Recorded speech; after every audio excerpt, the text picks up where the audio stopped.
నేను డబ్బులిచ్చామని చెప్పడానికి కాదు, రైతుని కాపాడుకోవాలి, శాశ్వత పరిష్కార మార్గం చూపించాలి.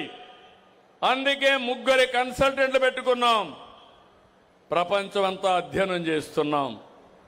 ఏ పంట ప్రపంచంలో ఎంతెంత వేస్తున్నారు, వర్షాలు ఏ విధంగా ఉన్నాయి, రాబోయే రోజుల్లో ఎంత పంట దిగుబడి వస్తుంది, దీనివల్ల రేట్లు ఏ విధంగా ఉంటాయి, ఇవన్నీ కూడా అధ్యయనం చేసి పంట మార్పిడి కోసం ఏ రైతు ఏ పంట వేస్తే బాగా ఆదాయం వస్తుందో అవన్నీ చెప్పడానికి మీ ఇంటికి వస్తున్నాం.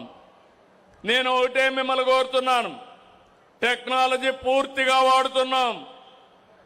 మీరు ఒకసారి డిజిటల్గా మీరు చూస్తే మీరు ఏ పంట మీ భూమిలో వేశారో దాన్ని ప్రత్యక్షంగా నేను మానిటర్ చేసే పరిస్థితికి వస్తున్నా.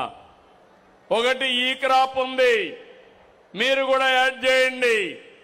రెండోది సెటిలైట్ ఉంది, సెటిలైట్ లో కూడా నాకు మొత్తం వచ్చి ఏ రైతు భూమిలో ఏమేం పంట వేశాడో రియల్ టైంలో తెప్పిస్తాం. ఇంకా ముందుకు పోతున్నాం, ఆ పంట ఎంత హెల్తీగా ఉంది. మూడోది దిగుబడి ఎంత వస్తుంది, ఆ దిగుబడి ఆధారంగా మార్కెటింగ్ వ్యవస్థ ఎట్లా పటిష్టం చేయాలనో దానికి కూడా ప్లాన్ చేసే పరిస్థితికి వచ్చాం. నేను అందుకని ఆధునీకరణలో ఉన్నాం. మీ అందరికీ తెలుసు, నేను ఒక మాట చెప్పాను మీ అందరికీ, రైతు బిడ్డ ఐటీ కంప్యూటర్ ఆపరేట్ చేసే పరిస్థితి రావాలని చెప్పాను 30 ఏళ్లకు మునుపు. ఈరోజు మా రైతు బిడ్డల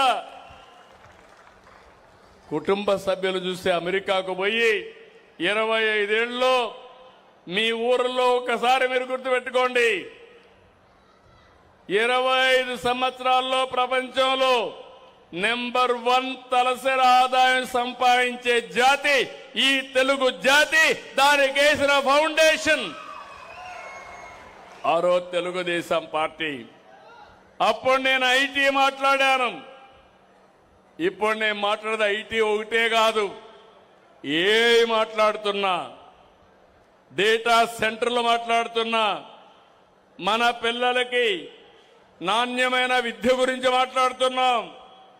ఇంకో పక్కన ఎక్కడికక్కడ మన పిల్లల్ని క్వాంటమ్ కంప్యూటర్లో కూడా ఆధునీకరణ తేవాలని. ఈరోజు ప్రపంచంలో ఉండే టెక్నాలజీస్ అన్నిటికీ చిరునామా మన రాష్ట్రం అని చెప్పి నేను మీకు తెలియజేస్తున్నా.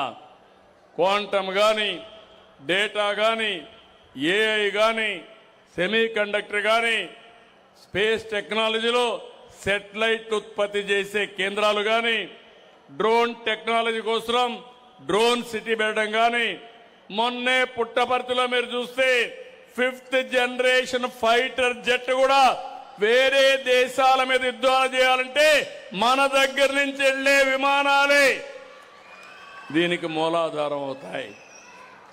ఇలాంటి టెక్నాలజీస్ అన్ని తీసుకొస్తున్నాం.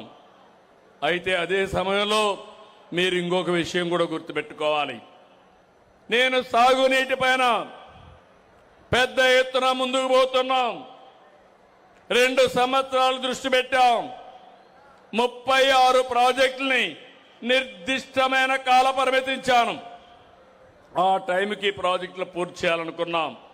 ఈరోజు చిలకలూరుపేటలో మీ అందరికీ హామీ ఇస్తున్నాను, 2027 మార్చి ఏప్రిల్ లోపల పోలవరం పూర్తి చేసి జాతికి అంకితం చేస్తాం.